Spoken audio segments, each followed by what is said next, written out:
Record, sorry. Okey. Kenapa ya ada chat ni? Siapa yang tengah chat? Ada apa dalam chat tu?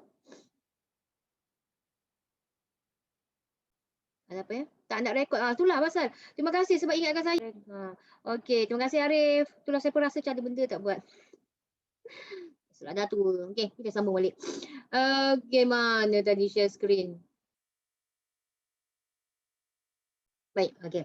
Jadi situlah memainkan peranan ni, grafik ni betul-betul memainkan peranan. Jadi bila saya menggalakkanlah pelajar-pelajar kaunseling belajar tentang maksud-maksud grafik, pelajar-pelajar kaunseling lah, sebab mereka akan berurusan dengan ramai pesakit-pesakit mental ataupun pesakitnya ada masalah jiwa dan perasaan.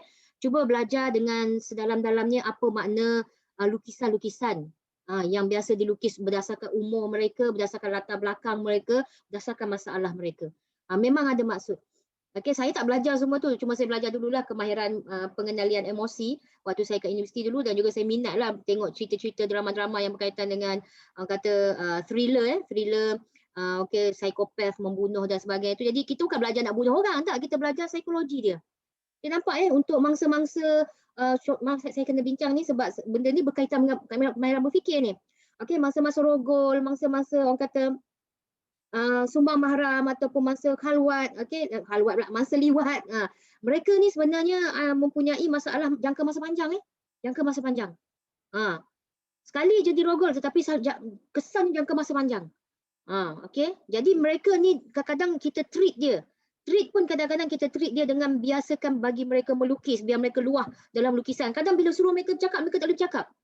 Takkan keluar ayat-ayat yang membentang perasaan dia pada waktu tu, bagaimana dia takut, bagaimana dia sakit, bagaimana dia rasa diri dia sangat-sangat terhimpit dengan keadaan jadi mangsa rogol.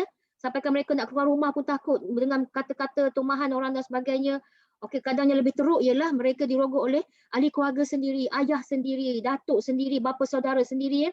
Kita tengok mereka, kadang-kadang mereka tak boleh nak luah. So kita bagi pen, kita bagi kertas, ataupun kita bagi alat lukis pada dia, biarkan dia untuk melukis. Awak akan tengok lukisan dia macam mana. Awak akan tengok. Okey. Jadi penyusunan grafik ini adalah salah satu alternatif di bahagian di peringkat pendidikan di sekolah-sekolah, kebanyakan di sekolah-sekolah rendah lah, untuk mula menjana pemikiran anak-anak kita dengan caranya pemindahan ilmu itu dilakukan melalui lembaran penyusunan grafik. Sehinggalah bila dia belajar dan didedahkan kepada grafik sejak kecil, dia akan mula membina kemahiran membina penyusunan grafik di peringkat sekolah menengah. Kemudian bila masuk ke IPT, okey, dia akan mula menggunakan benda tu sebagai sesuatu yang lebih kuat impaknya kepada mereka. Sebab apa awak di IPT, awak bukannya disuap ilmu, bukan suap. Saya tak suap kat awak dah ilmu. Awak kena cari sendiri ilmu. Saya cakap brok-brak. Mungkin daripada apa yang saya cakap ni mungkin 1% je yang keluar exam. Jadi di mana yang penting tu, itulah yang awak kena tarik dan letakkan dalam penyusunan grafik. Sepatutnya untuk masuk exam jangan bawa nota teks tapi bawa nota grafik. Sebab tu saya SPM dulu pun memang saya bawa not peta minda. Zaman saya dulu SPM, tak ada lagi mana-mana syarikat yang mengeluarkan kad peta minda tu untuk semua subjek. Tak ada kad peta minda, tak ada zaman saya SPM dulu. Lepas daripada tu saya masuk universiti, barulah saya pergi kedai buku, baru saya nampak, dah ada kad peta minda. Memang ada syarikat yang mengeluarkan satu kad macam kad imbas tu, tapi bentuk peta minda. Contohnya sejarah penubuhan Melaka contohnya. Dah buat, orang lain tolong buat peta minda. Kita beli je, beli ngapan. Zaman saya dulu tak ada. Kita sendiri buat, lukis cantik-cantik atas kertas A4 tu. Kertas A4 tu lipat 1, 2, 3, 4, 5. Lipat, lepas tu bila pergi mana-mana buka, selak kertas A4 tu. Semuanya bukan teks tapi semuanya dalam bentuk peta minda. Naik kereta dengan ayah hantar pergi sekolah, balik sekolah. Tengok tu dalam kereta tu untuk SPM, untuk menghadapi SPM. Sebelum masuk dewan tu duduk pula orang lain sembang-sembang lah. Saya study, yang penting study SPM nak kena lepas ni. Kan? Lepas tu sebelum masuk tu tengok balik peta minda yang kita buat tu, insya-Allah ingatlah dengan color-color, dengan bentuk awan, bunga dan sebagainya. Letak kat luar, masuk, alhamdulillah. Most of them, saya boleh kata dalam 70% ke 80% saya ingat. Okey. Zaman saya tak ada ABC macam awak. Zaman saya grade. Apa tu dapat aggregate. SPM saya aggregate 13. Awak tanyalah aggregate 13 ni molek ke tak? 13 aggregate saya dulu. Cubalah tanya siapa-siapa. Okey ke tak 13 aggregate? Biasa-biasalah. Okey, 13 aggregate je. Lagipun orang kata nak ceritanya pasal Peterminda senang dibawa. Okey, jadi lepas daripada zaman tu memang Peterminda semakin berevolusi. Berevolusi sampailah hari ini lembaran penyusunan grafik menjadi kewajipan kepada para cikgu untuk dipindahkan kepada PDP mereka, pembelajaran dan pengajaran mereka di dalam kelas. Buku teks, zaman saya mana ada buku teks colourful macam zaman sekarang ni. Ya Allah, colourfulnya buku teks anak-anak saya. Saya baca pun ya Allah dah macam komik. Ya, ada setengah tu memang dia buat komik. Buku sejarah, buku teks sejarah ke ataupun buku rujukan sejarah, saya tak ingat. Dia buatlah bentuk komik tu. Untuk cerita tentang sejarah Kesultanan Melayu Melaka dalam bentuk komik kartun berdialog. Saya tengok, ya Allah budak zaman sekarang. Wow, bestnya kalau zaman saya dulu macam tu. Mesti saya skor. Mesti insya-Allah. Okey, tak mesti pun insya-Allah. Okey. Ini grafik yang dicadangkan. Grafik yang dicadangkan ada 7. Saya tunjuk kat awak 7 . Ini memang saya dapat daripada buku Pemikiran Kritis dan Kreatif. Tulisan siapa saya tak ingat, nanti saya tunjuk ke awak nanti. Ada kat tak ada dengan saya sekarang ni. Okey, tindakan yang diambil itu untuk membuat inference atau menerangkan sebab. Yang kedua ialah untuk mengusul periksa andaian. Yang kedua saya tunjuk satu. Yang ketiga ialah untuk membanding beza. Yang keempat ialah untuk membuat keputusan. Yang kelima untuk membuat ramalan. Yang keenam untuk menyelesaikan masalah. Dan yang ketujuh ialah untuk mengesahkan sumber maklumat. Kenapa grafik ni? Okey, dia ada tujuh sebab. 7 sebabnya ya. Untuk apa awak gunakannya? Ada banyak sebab dia 7. Buat keputusan pun buatlah grafik. Nak sahkan sumber maklumat pun buatlah grafik. Okey, nak selesaikan masalah pun buatlah grafik. Okay, dalam meeting kalau pakai Elio tak jadi. Okey, 2 kali pakai Elio masuk meeting tak jadi. Okey, kali ketiga masuk meeting, jom kita buat grafik. Okey, kita cari sumber maklumat yang betul. Okey, kita buat ramalan untuk kes yang kita tengah bincangkan sekarang. Okey, ataupun kita banding bezakan apa sebenarnya yang berlaku. Dia buat grafik. Kadang-kadang bila masuk mesyuarat yang ada grafik, kita lebih ingat apa yang dibincangkan dalam mesyuarat. Berbanding dengan masuk mesyuarat, okey, brok-brak, Elio habis bakul, okey, keluar, tanya apa dia meeting tadi? Entah. Lah keluar entah. Dapat minit mesyuarat, ingat-ingat lupa. Saya ke yang buat ni? Kenapa tindakan kepada saya? Tak ingat ni, tak ingat. Buat lupa. Okey. Tapi bila kita buat grafik, insya-Allah kita akan nampak semua benda ni dengan lebih jelas. Okey, kita tengok satu persatu ya. Okey, saya membuat lembaran grafik ini dengan cara saya sendiri. Saya lukis sendiri dalam bentuk yang lain sikit. Kalau tengok bentuk yang ini, saya ambil daripada buku ya. Saya ambil buku tapi saya menukarnya kepada bentuk lain. Kelas kreatif kan. Pemikiran kreatif. Kita dapat teori, boleh, tapi kita susun ataupun kita bentang balik tu dengan kreativiti kita sendiri. Itu maksudnya otak kita bukan berada di dalam kepompong ataupun dalam kotak. Otak kita berada di luar kotak. Orang buat macam ni, kita murnikan, kita tambah baik. Sebab itulah bila awak tengok yang ini, Allah, hitam putih, tak lekat dalam kepala ni. Saya bagi awak colourful lagi. Colourful. Ada purple, ada merah, ada kuning. Kalau tak ingat juga tak tahulah. Okey. Lembaran penyusunan grafik ini untuk 2 sebabnya, sama ada membuat inferensi ataupun menerangkan sebab. Jadi yang pentingnya ialah apa proses yang berlaku. Okay. Grafik ini menunjukkan apa proses yang berlaku untuk menjawab soalan yang merah ni. Adakah andaian yang dibuat itu wajar? Okay. Dalam tindakan yang kita buat, kadang-kadang ada di antaranya memerlukan kepada tindakan. Yang mana tindakan ini kadang-kadang berlaku atas dasar andaian. Tetapi andaian itu juga sepatutnya ditimbang balik. Adakah andaian yang dibuat itu adalah pasti atau tidak pasti sebagai tindakan yang terbaik. Okey? Jadi untuk menerangkan sebab ni atau membuat inferensi, dia buat pertama sekali ia bermula dengan proses asas andaian. Kita faham isu. Faham isu. Contoh kenapa budak sekolah, bukan budak sekolah, kenapa remaja merokok? Okey, isunya remaja merokok. Kita memang tak tahu, kita tak buat research, kita bukan orang yang buat research. Tetapi kita mendapat pendedahan tentang isu rokok ni daripada pembacaan, daripada laporan research orang lain, daripada TV, dokumentari kan. Apa yang kita boleh buat ialah berdasarkan ilmu-ilmu yang kita ada, kita boleh buat asas andaian. Isunya kenapa remaja merokok ataupun isu remaja merokok. Itu isunya. Pelajar KIAS ada ke merokok? Okey. Pelajar KIAS tengok balik kat kotak rokok, tengok balik fatwa mufti dan sebagainya, merokok itu apa hukumnya. Dia tak payah fikir halal haram, fikir satu je lah, rokok tu hanya membazirkan duit. Okey. Itu je, kalau tak nak tengok halal haram pun tengok yang itu je. Daripada awak merokok, baik duit rokok tu letak dalam tabung. Cukup duit tabung tu, bolehlah nak beli apa tu I x5 ke kan. Tahu I x5. Kalau tahu bagus, tak tahu kena buat rujukan apa itu I x5. Kalau tak pun boleh beli laptop baru, boleh beli iPhone kan. Duit tu banyak tu yang awak isap tiap-tiap hari seolah-olah awak membakar wang ringgit awak. Saya tak merokok, mungkin saya boleh cakap macam tu kan. Kalau saya perokok mesti saya kata merokok ni baik untuk kesihatan. Okey, tengah-tengah pening, tengah-tengah kata serabut otak tu, hisap rokok, kepul-kepul asap tu, cantiknya dunia, indahnya mindaku, hilang semua serabut. Kalau saya perokok kan. Ia berdasarkan pandangan masing-masing. Tidak ada yang salah terhadap pandangan mereka sendiri. Pandangan saya betul untuk diri saya. Pandangan anda betul untuk pandangan anda. Pandangan perokok yang mengatakan rokok itu betul, betul untuk diri dia. Melainkan dia memang tahu, saya tahu rokok ni memang tak betul. Tapi bagi saya, why not? Why not? Duit saya, my own money kan. Saya kerja susah-susah, saya nak beli apa ikut saya lah. Ku boleh lain. Lala keluar juga ayat sama, ku boleh lain. Okay, fine, tak ada masalah.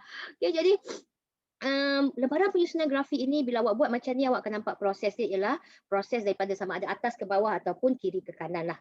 Okay, pertama kita buat asas andaian. Yang kedua, untuk tindakan yang diambil itu awak tengok dia bermula selepas asas andaian dibuat.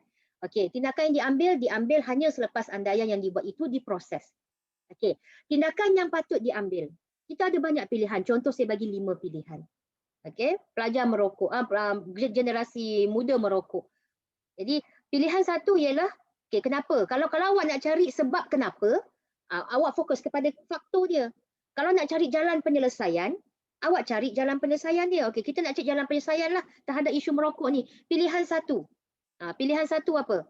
Awak boleh letak naikkan harga rokok. Rokok sekotak kalau harga berapa? Saya pun tak tahu. RM10 ke? RM10 Sebab saya rasa rokok memang mahal sekarang sebab kerajaan dah naikkan harga rokok. Katakanlah daripada RM10 dia naik jadi RM50 sekotak. Ada nak beli? RM50 sekotak. Lala orang buat mogok kan. Contoh pilihan satu, menaikkan harga rokok. Yang kedua, buat kempen. Okey, membuat kempen. Yang ketiga, apa dia? Mendidik tentang kesan merokok, iaitu dari segi kesihatan. Yang keempat, mendedahkan isi rokok yang mempunyai nikotin, tar yang boleh membunuh. Dan yang kelima, mungkin membuat dokumentari dalam kalangan pesakit-pesakit yang disebabkan rokok. Dokumentari. Bukan kempen, dokumentari. Maksudnya kita buat satu dokumentari, aku yang leka. Contoh dokumentari itu aku yang leka ataupun aku yang ketagih. Bukan ketagih dagang, tagih rokok. Lepas tu panggil siapa-siapa yang tengah menderita sebab merokok. Okay, jadi itu adalah pilihan-pilihannya. Awak gaul pilihan tu, awak senaraikan pilihan tu. Kemudian daripada pilihan tu, pilih pilihan yang terbaik. Mana di antara pilihan yang awak rasa boleh dilaksanakan yang paling baik untuk diambil. Siapa nak laksanakan? Kalau awak nak laksanakan, yang mana yang terbaik untuk awak sendiri laksanakan. Okay, mungkin pilihan yang mengatakan kempen. Kita tak mampu nak naikkan harga rokok, kita siapa kan? Lepas tu kita mungkin tak mampu nak buat dokumentari, kita bukan orang filem ataupun orang RTM dan sebagainya. Ataupun kita tak mampu nak cakap pasal penyakit. Sebab kita bukan doktor dan sebagainya. Jadi pilihan yang paling baik ialah kempen. Kempen bahaya merokok. Jadi itu pilihan terbaiklah tindakan yang patut diambil. Kita ambil pilihan tu. Kemudian kena tanya pula, ya ke tidak atau tak pasti. Ya ke awak rasa awak boleh buat? Ya ke tindakan itu boleh dibuat? Dia ada 3 ni. Kalau bagi saya 2 je sepatutnya. Ya tidak tu je. Tapi dia bagi tidak pasti duduk atas pagar. Sebagai orang yang berfikiran kreatif dan kritis, tolong jangan duduk atas pagar. Saya nasihatkanlah anak-anak pelajar saya ni, tolong jangan duduk atas pagar. Okey, haram-haram, halal-halal. Okey, janganlah duduk main was-was sufi sudurin nas. Duduk main was-was baca kau. Okey, apa tu, rokok ni halal ke haram eh? Halal ke haram? Halal ke haram? Okey, duduk main baca kau was-was gitu. Tak halal, tak haram lah. Boleh hisap kejap. Lepas hisap, Allah saya insaf. Oh, benda ni haram. Lepas tu, kembali kepada halal balik. Duk main was-was gitu. Jangan duk atas pagar. Okay. Iman kita tu bukan sesuatu yang tidak pasti. Iman tu pasti. Iman tu pasti. Jadi belajar pemikiran kritis dan kreatif ni, kita kena jadi seorang yang sangat pasti dengan tindakan kita. Kita tahu tindakan ini mungkin tidak yang terbaik. Tetapi kita pasti kita boleh melaksanakan tindakan ini. Dan kita boleh pandang tindakan ini kalau buruk, kita pasti bahawa ada impak buruk terhadap kita. Dia tak ada main tak pasti, tak ada. Saya pun selalu ajar anak saya kata, ya atau tidak, tu je saya cakap dengan anak saya. Saya paling tak suka jawapan tak tahu, entah, kot, mungkin. Jadi seolah-olah macam tak buat revision ke, kan? Tak dapat ilmu ke mana ke. Sekarang ni semua di hujung jari kan. Semua di hujung jari. Boleh je nak masuk dalam mana-mana internet atau perujukan. You can answer the question. Yes or no, that's all. Tapi dalam teorinya mengatakan ya, tidak dan tidak pasti. Kalau tak pasti tu pah dua duk atas pagar. Kan? Ya, kita confirm dan kita confident. Sebab bila kita confident, walaupun benda buruk, kita telah bersedia untuk menerima risiko terhadap tindakan yang kita ambil. Kita terima risiko. Okey, contohnya. Ayah awak tanya Husni, dia tanya Khairul Husni. Husni, betul ke kau nak kahwin dengan dia tu? Betul ke nak kahwin dengan dia tu? Bapak tanya. Jadi Husni pun entahlah ayah. Untuk main entah. Sedangkan yang si gadis tu dah dikatakan, ya, esok hari saya kahwinlah dengan awak. Kita beritahu contoh kat gadis dengan ayah, entahlah ayah. Okey. Kau tak nak kahwin ke dengan sepupu kau tu yang dekat kampung tu? Dah lah kaya, cantik pula tu. Ayah Husni cakap. Husni pun, saya berada dalam dilema ni ayah. Tak pasti ayah. Allahu Akbar. Ingat dulu janji dengan perempuan tu nak kahwin. Kenapa boleh depan ayah tak pasti? Itu yang jadi was-was tu. Pasti kan? Sama ada betul atau tidak pilihan kita.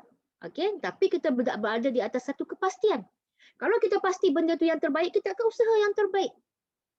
Kalau kita duk main atas pagar, cerahlah kita akan jadi. Tak akan faham-faham ataupun tak akan berusaha untuk yang terbaik. Sorry to say lah, dalam banyak keputusan saya pasti dengan keputusan saya. Dan saya cuba untuk membuat keputusan saya itu ialah yang terbaik di atas usaha saya untuk memastikan bahawa di penghujungnya kalau saya regret pun, saya regret selepas saya berusaha sebaik mungkin saya. Untuk benda baik lah, benda buruk tak buat lah. Kalau saya tidak mengambil keputusan itu, maksudnya saya tidak akan regret terhadap keputusan itu. Kenapa saya nak regret? Sebab saya memang tak pilih keputusan tu. Kan? Sebab kita dah pasti kita nak buat yang ni, buatlah. Dan terimalah baik atau buruk di hadapan.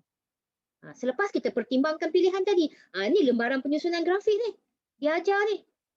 Pilihan yang terbaik. Nampak tak dalam bulatan ni? Pilihan yang terbaik. Dia tak kata pula pilihan yang kurang pasti. Dia kata pilihan yang terbaik. Tetapi atas pilihan terbaik, dia tanya pula lagi. Ya, tidak pasti. Sebab tindakan yang diambil adalah atas jawapan ya. Ya, saya pasti. Ya, ayah. Husni pasti Husni nak kahwin dengan dia, ayah. Ikutlah walaupun sepupu Husni tu cantik dan juga kaya. InsyaAllah jodoh dia dengan orang yang lebih baik. Husni adalah pilihan terbaik untuk gadis ini. Oh, cewah. Bunyi ayat macam tu, ayah pun tak cakap apa. Okey, cukup bulan kahwin. Kan? Atas kepastian tadi tu. Bahagia atau tidak itu bukan atas tangan kita, bukan atas tangan bapak kita kan. Bahagia atau tidak itu semua di tangan Allah. Yang berusahanya kita lepas kahwin berusahalah sebaik mungkin untuk meneruskan hubungan awak tu dengan cara yang terbaik. Dialah jodoh yang terbaik untuk awak, insya-Allah. Kalau orang lelaki cakap, dialah jodoh baik yang pertama untuk saya. Ada lagi yang kedua, ketiga, keempat. Oh, sedap orang lelaki dia. Tak apa. Okay, saya pun biasa dengar daripada suami saya cakap macam tu kan. Lepas tu saya gelak. Buat, tak ada masalah. Okay. Jadi, secara keseluruhan, soalan yang cuba dijawab, apakah andaian yang dibuat itu wajar. Asas andaian. Jadi secara keputusan tindakan di penghujung tu kita nak buat kempen tadi kan, nak buat kempen untuk isu merokok tu, kita pasti kita akan buat. Okey, jadi maksudnya bila kita mendengar andaian-andaian yang mengatakan bahawa merokok ini berlaku dalam kalangan remaja, kita pun buat asas andaian. Okey, dan kita buat keputusan yang last kali kita ambil tindakan, kita menjawab soalan andaian yang dibuat itu wajar sebab ada tindakannya, maka andaian itu adalah wajar sebab last kali kita dapat menerangkan sebab dengan mencapai tindakan.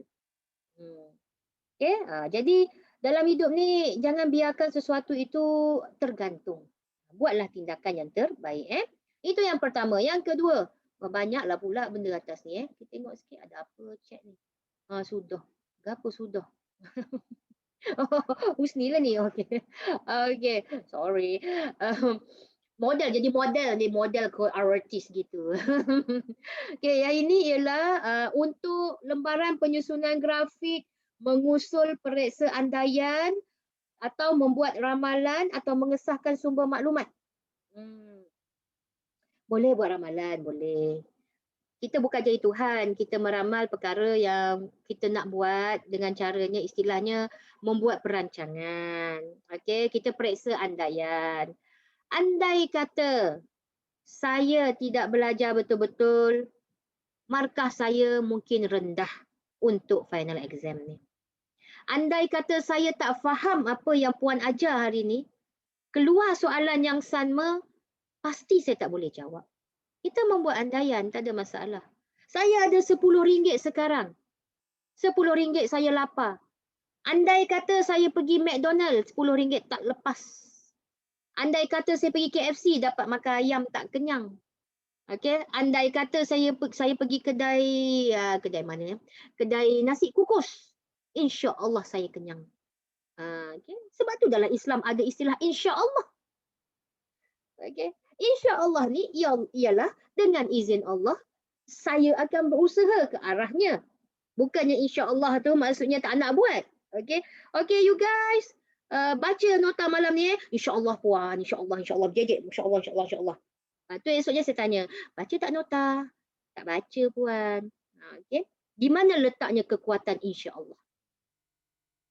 Sedangkan insya-Allah itu bermaksud dengan izin Allah. Yalah awak kata Allah tidak mengizinkan saya membacanya semalam puan. Oh saya tak jawab. Belajar pemikiran kreatif lah tu kan, jadi kreatif. Okey, Allah tidak mengizinkan ataupun awak tidak berusaha ke arah itu. Sebab bila kita sebut istilah insya-Allah, maksudnya dengan izin Allah saya akan berusaha mencapainya. Itu maksud insya-Allah.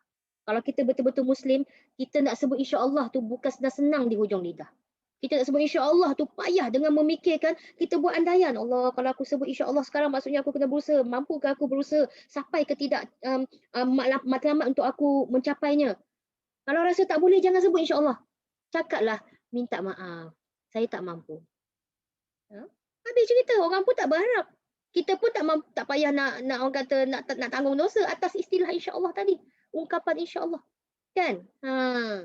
Jadi kadang-kadang ramai Muslim ni yang guna istilah tapi tak rasa kekuatan istilah dalam yang kita gunakan tu. Zikir kita apatah lagi, okay?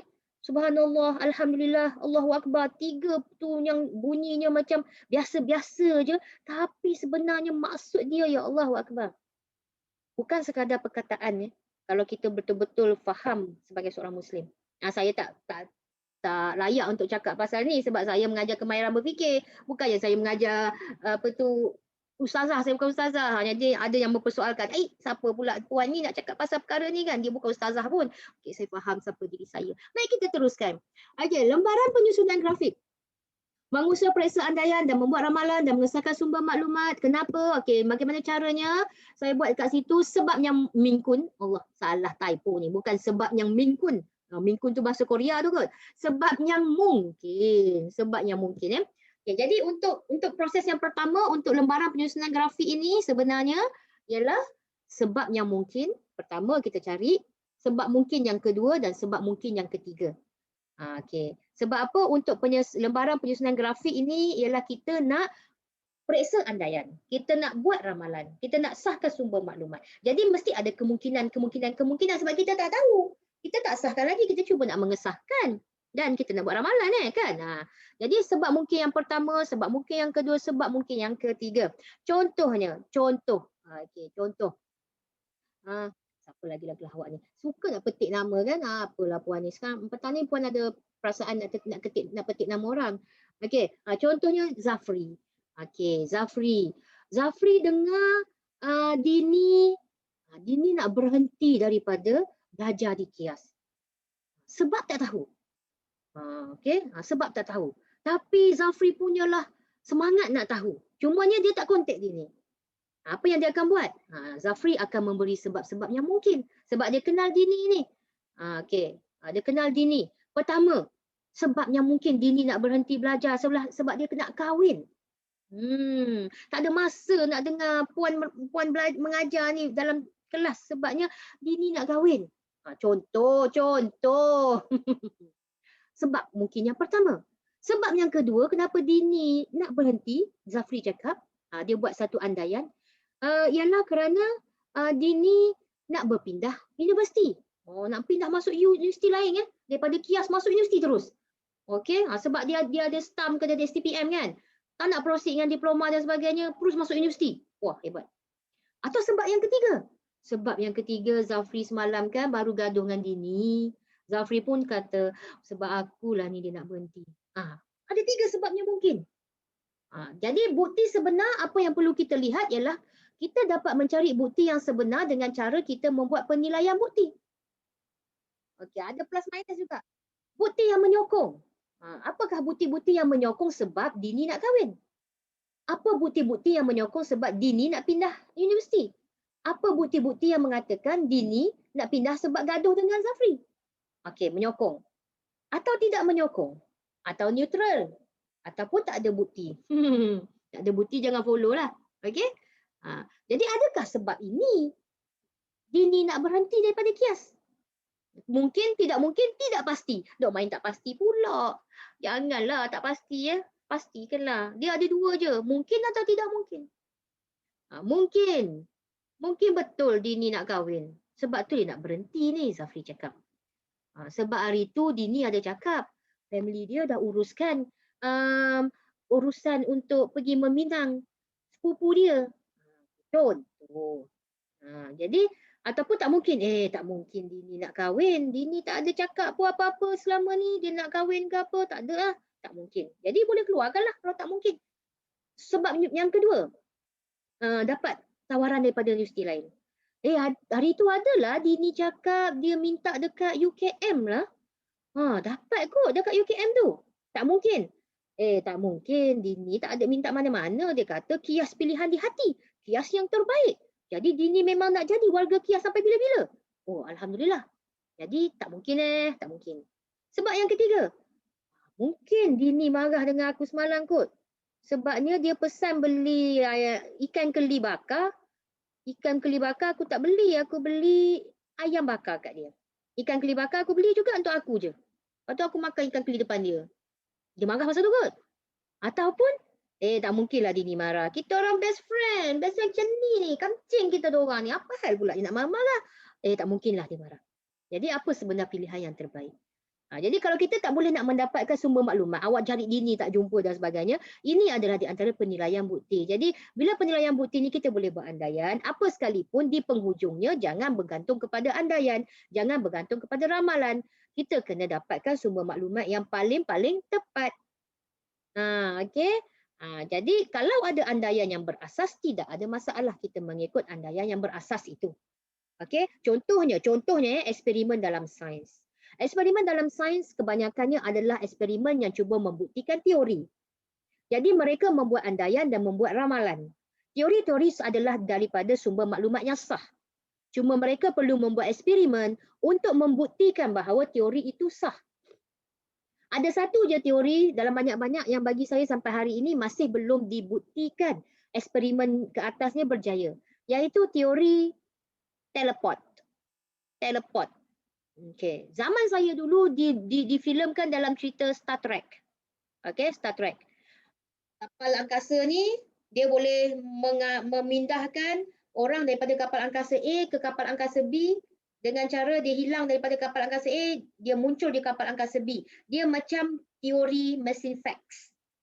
Setakat ni teori teleport hanya boleh dibuat melalui mesin fax sahaja. Setakat ni. Kalaulah saya nak hilang di Kias tu, saya timbul di Langkawi, itu belum buat lagi. Masih tidak ada eksperimen yang boleh buat macam tu. Tapi ada satu cerita Korea yang saya tengok sekarang di Netflix, tajuknya Sisyphus, The Myth, lakonan Pak Shin Hye. Oh, siapa yang minat Korea tahulah, tak tahu tak apa. Okey, Pak Shin Hye berlakon. Dia memang buat cerita pasal seorang ahli kuantum ni. Okey, dia memang ahli fizik, dia bijak bab-bab kuantum. Dia telah berjaya membina sebuah mesin untuk teleport. Sedap cerita ni, tapi saya tak habis lagi tengok sebab dia still ongoing. Jadi itu dibuat dalam sains. Mereka memeriksa andaian, mereka memeriksa teori melalui cara ni. Okey, mungkin ke tak mungkin, mungkin ke tak mungkin. Jadi bila teori itu berjaya dibuktikan melalui eksperimen, maka teori itu dikatakan teori yang sah. Okey. Seterusnya. Kenapa tak gerak? Okey. Seterusnya ialah kita membanding beza. Membanding beza. Membanding beza ni saya buat dalam bentuk chat tu persamaan dari segi apa, perbezaan dari segi apa keseluruhannya apakah kesimpulan terbaik. Membanding beza. Kita dalam dunia ni sebenarnya kita boleh membanding beza banyak perkara. Sebabnya semua perkara datang secara berpasangan. Jika ada baik, ada buruk. Jika ada putih, ada hitam. Jika ada perempuan, ada lelaki. Nampak tak kita keluar secara pasangan? Jadi tak ada perkara yang betul-betul secara hakikinya hanya satu. Melainkan Allah Subhanahu Wa Taala. Okey? Dan juga kalau kita tengok dalam dunia ni, dalam banyak isu dan juga perkara, sebenarnya ia ada persamaan dan ada perbezaan. Kalaulah kita kata masalah kita ni, okey saya seorang je yang mengalami masalah ni. Okey, punyalah confidence saya seorang je yang mengalami masalah ni. Sebenarnya dia tak buat research lah tu. Sebenarnya bila kita ada masalah, sebenarnya orang lain pun pernah melalui masalah yang sama. Itu mungkin ada perbezaan dan persamaan dengan kita. Perbezaan dari beberapa segi, persamaan dari beberapa segi. Okey? Contohnya. Okey. Tak ada duit nak meneruskan pengajian. Bukan daripada keluarga yang kaya. Maaflah, saya bukan daripada keluarga yang kaya. Ibu dan ayah saya hanyalah bekerja di kebun sahaja. Cukup tanaman-tanaman kami bila dah cukup subur akan dihantar ke pasar, kami makan apa yang ada. Adakah dikatakan dia seorang je keluarga macam tu? Ada lagi mereka yang mempunyai persamaan dari segi keadaan. Atau mungkin perbezaannya ada orang lain yang lebih teruk dari dia. Kan? Jadi bila kita melihat dari segi persamaan dan perbezaan, kita akan nampak bahawa persamaan itu boleh merujuk kepada kesimpulan yang terbaik dan perbezaan itu juga boleh merujuk pada kesimpulan yang terbaik. Tak kata bila berbeza ia buruk, tak. Bila berbeza sebenarnya ia adalah satu contoh yang cukup baik. Bila ada perbezaan, kita dapat mengisi lompang-lompang persamaan dengan perbezaan itu. Contohnya, dalam sebuah kertas putih, kita cuba colorkan warna hitam. Cuba bayang kertas putih kita color warna hitam. Tiba-tiba masih ada perbezaan warna. Adanya lagi tumpuk-tumpuk putih. Perbezaan itu menyebabkan kita nampak bahawa dalam kertas itu masih ada tumpuk-tumpuk putih. Apa yang perlu kita buat? Lengkapkan dari segi perbezaan itu. Perempuan berbeza dengan lelaki. Lelaki berbeza dengan perempuan. Bila mereka bersatu dan mereka berkahwin, sebenarnya lelaki melengkapkan wanita, wanita melengkapkan lelaki. Nampak tak perbezaan itu sebenarnya untuk melengkapkan sifat yang dikatakan persamaan atau perbezaan. Jadi jangan pandang perbezaan sesuatu yang buruk. Mungkinlah bila kahwin esok hari baru nampak. Yang perempuan ni suka bila makan nasi lembek. Yang lelaki suka makan nasi keras. Kan? Tapi bila masak, tak boleh nak masak dua-dua bazir. Jadi kita buat lembek-lembek keras macam tu. Agak-agaklah sederhana. Okey? Apa yang terbaik ialah kedua-duanya menerima perbezaan itu. Tak apalah abang makan nasi yang kurang keras. Tak apalah abang saya makan nasi yang kurang lembek. Dia makan nasi yang sedang-sedang. Apa yang berlaku? Mereka melengkapkan satu sama lain. Kan? Ada yang bila lepas kahwin tak boleh mencari perbezaan ini dari segi yang sama. Okey, mereka menjadikan ia sebagai reason atau alasan untuk berpisah. Saya tak selesa lah dengan dia. Saya makan nasi lembek, dia makan nasi keras. Macam mana saya nak hidup dengan dia? Kita pasal nasi pun nak sampai cerai ke? Kan? Benda kecil je. Dia ada pukul awak tak? Tak ada, dia tak pukul saya. Okey, dia ada bagi duit nafkah tak? Ada, dia bagi duit nafkah kat saya. Kalau saya nak pergi shopping, dia bagi duit kat saya untuk pergi shopping. Ikutlah saya nak belanja apa banyak pun. Tapi cuma sekali tahan dia makan nasi keras dan makan nasi lembek. Cannot brain. Sebabnya kita belajar bahawa perbezaan itu sebenarnya yang melengkapkan melengkapkan sesuatu perkara. Okay, ia kesimpulan yang terbaik. Cari. Jadi banding beza ni saya suka buat banding beza ya. Bukan kita nak banding-bandingkan sangat kan. Contohnya, alah bang, orang sebelah tu kan dia punya aircon ada 5 aircon kat rumah dia. Rumah kita ni aircon sebiji pun tak ada bang. Tak adalah sampai tahap membandingkan macam tu kan, menyusahkan pihak lain. Bandingkan dari segi kenapa? Okey, contohnya orang tu ada 5 aircon kat rumah. Rumah kita tak ada aircon. Kita banding, jangan banding aircon. Banding dari segi kemampuan kita. Allah bang, tak apalah dia 5 aircon pun. Saya faham kerja abang macam ni je. Kerja dia tu memang dia bisnes mahal ribu-ribu, juta-juta. Tak apalah. Kita pula yang menjadi orang yang membanding secara positif. Banding dan beza ni boleh jadi positif, boleh jadi negatif. Jadi pandang dari segi yang positif sebab selalunya kesimpulan yang terbaik selepas kita melihat dari segi persamaan dan perbezaan itu. Yang beza kita samakan. Yang sama kita murnikan. Okey? Jangan orang kata jangan selfish lah. Itu sahaja.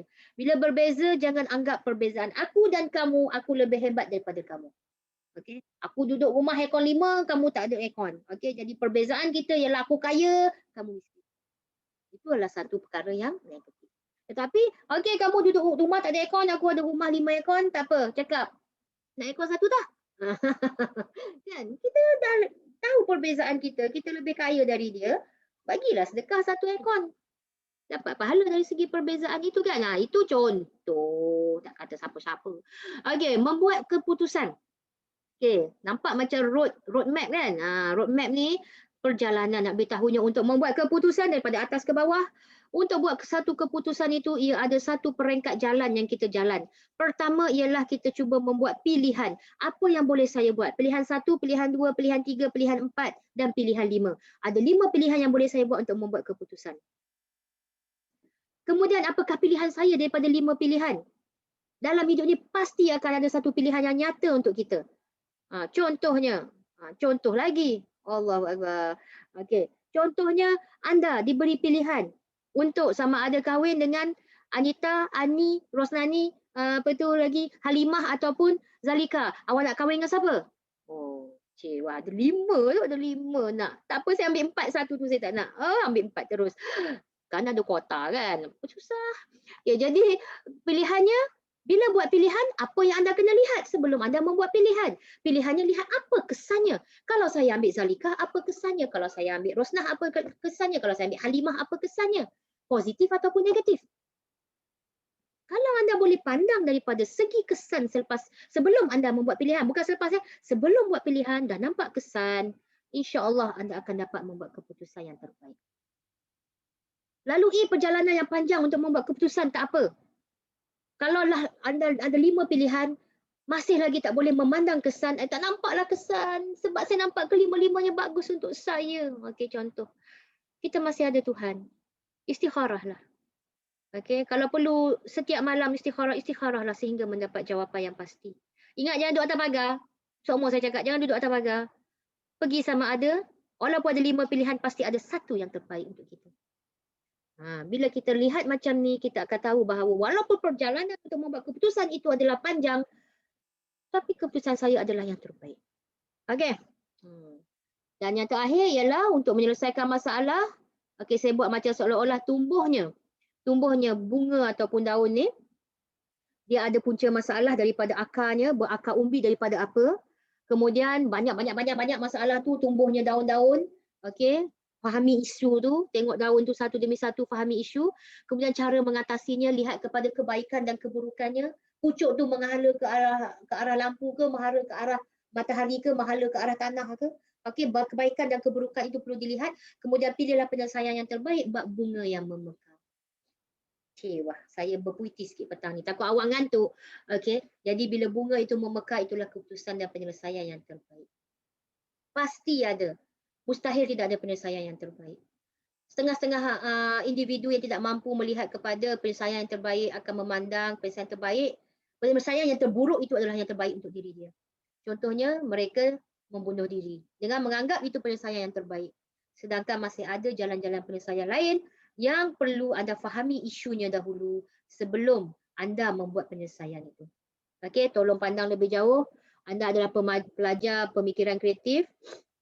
Okey, pelajar pemikiran kritis dan kreatif yang bagi saya sebenarnya bukan saja memandang daripada satu permukaan, tetapi anda sudah boleh pandang ke dalam permukaan yang lain. Dan juga dasar itu kalau boleh dah sampai dasar dah. Okey, dan jadilah seorang yang lebih kritis dan kreatif menggunakan penyusunan lembaran grafik. Okey, minggu depan kita akan masuk tajuk yang lain sebelum anda duduki ujian akhir anda pada minggu yang ke-14. Ada soalan dalam masa 2 minit?